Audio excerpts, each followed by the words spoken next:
আপনারা যারা বিভিন্ন ইউনিয়ন থেকে এখানে এসেছেন, আপনাদের সকলকে বিএনপির পক্ষ থেকে জননেতা জনাব তারেক রহমান, দেশ নেত্রী বেগম খালেদা জিয়ার পক্ষ থেকে পবিত্র রমজানে শুভেচ্ছা, অভিনন্দন ও সালাম জানাচ্ছি। মহান রব্বুল আলামিনের নিকট লাখ লাখ শুকরিয়া। আমি সবসময় একটা কথা বলতাম, যদিও আমার নেতা কর্মীদেরকে অনেক সময় আমি অনেক ধরনের রাজনৈতিক কথা বলি, কিন্তু সারা বাংলাদেশের বিভিন্ন রাজনৈতিক কর্মীদের সাথে আমার পরিচয়। আমি বিশ্বাস করি এবং মন থেকে বলছি, আজকে আমার রামগতি এবং কমলনগরের ছাত্র দল, যুব দল, স্বেচ্ছাসেবক দল, শ্রমিক দল, কৃষক দল, অঙ্গ সংগঠন বিএনপির মতো এত সুশৃঙ্খল সংগঠন বাংলাদেশে আর কোথাও। আজ থেকে 3.5 বছর আগে অনেকবার, তখন আপনাদের মনে আছে যারা উপজেলা ভিত্তিক রাজনীতি করেন, জনাব তারেক রহমান সাহেব বিভাগীয় একটা কমিটি করে দিয়েছিল আপনাদেরকে নেতৃত্ব বাছাই করার জন্য। আপনারা আপনাদের আইডি কার্ড দিয়েছিলেন, কে কোথায় ছিলেন সে কাগজ জমা দিয়েছিলেন। সেই বাছাই পর্ব শেষ হওয়ার পরে 3.5 বছর আগে, আপনারা জানেন কমিটি নিয়ে অনেক সময় গ্রুপিং হয়, এই নাম দিতে চায়, ও নাম দিতে চায়, সব কিছু শেষ করে মিটিয়ে আমি কিন্তু উপজেলায় 101 জন, পৌরসভায় 71 জনের কমিটি জমা দিয়েছিলাম। যেহেতু লক্ষ্মীপুরের অন্য কোথাও এভাবে জমা দিতে পারে নাই, সেই জন্য লক্ষ্মীপুরের কমিটি হয় নাই, সাথে সাথে রামগতি কমলনগরের কমিটিও হয় নাই। আমার অনেক নেতৃবৃন্দ যারা আমার খুব প্রিয় রামগতিতে, কমলনগরে, ওরা অনেকে ভুলও বুঝতেছিলেন, হ্যাঁ এমপি সাহেব ইচ্ছা করলে পারে, উনি করতেছে না।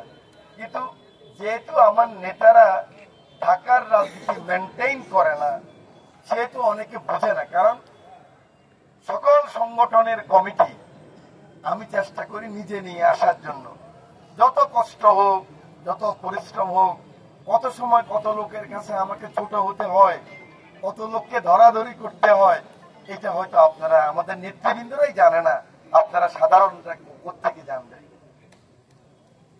এরপরে এবার যখন কমিটি দেওয়ার কথা হলো, আমাদের প্রিয় নেতা তারেক রহমান বলল যে না, কনভেনিং কমিটি 31 রূপে দেওয়া যাবে না, এবং ঢাকা মহানগরীর কমিটি দিলেন উনি 35 জনের। চিন্তা করেন, ঢাকায় তো নেতার অভাব নাই, সেখানে দিলেন 35 জনের। অতএব মফস্বলে তো প্রশ্নই উঠে না। মফস্বলে উনি বললেন 21 জন দেওয়ার জন্য, যে শুধু কমিটিতে নাম দেওয়া হয়, কাজ করে না, অতএব দেওয়া যাবে না। ওনার কথা ঠিক, কিন্তু আমাদের বিএনপির কমিটি হলো, আপনারা শুনলে অবাক হয়ে যাবেন, সেন্ট্রাল কমিটি 515 জন। 515 জনের ভাই সংসদ সদস্য তো 300 জন। ছাত্র দল লক্ষ্মীপুর জেলা 330 জন দিছে। এতে কি সংগঠনের কোন মর্যাদা থাকে? মর্যাদা থাকে না ভাই। কিন্তু এরপরও আমি কথা বলেছি, আমাদের নেতা বলেছেন যে ঠিক আছে, তোমরা 3 মাসের মধ্যে করতে হবে। এখানে লিখে দেওয়া হয়েছে 3 মাস, নাকি শিবির? 3 মাসের মধ্যে না পারলে কমিটি ভেঙে দেবো, তখন আমি নতুন করে কমিটি দেব। সেই কমিটি সংগঠনের যে নিয়ম অনুযায়ী তোমরা সকলে হবা। আমি বিশ্বাস করি রামগতিতে এবং কমলনগরে আমাদের নেতা কর্মীরা অনেক সংঘবদ্ধ, অনেক ধৈর্য আছে। এখানে 35 জন না, এখানে 70 জন দিলেও শেষ হবে না।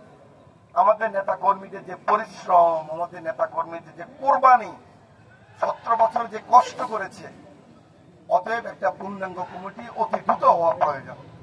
সেজন্য আজকে যেমন আমি নতুন কমিটিকে অভিনন্দন জানাই, সাথে সাথে এই কথাটুকু বলতে চাই, আপনারা এই কমিটি আগের মতো মনে করবেন না যে 2 বছর চলে যাবে, 1 বছর চলে যাবে। আমি আজকেই বলি, পরে কিন্তু আমার দোষ দিতে পারবেন না যে উনি থাকতে আমাদেরকে বাদ দিয়ে দিল। আমি জানি তখনও আমার দোষ দিবেন, কিন্তু আপনারা, আমি আজকে সকল কর্মীদের সামনে বলে দিলাম, আগামী 3 মাসের মধ্যে, এখন হলো মার্চ মাস, এপ্রিল, মে, 30 জুনের মধ্যে আপনারা সম্মেলন করে ফেলতে হবে।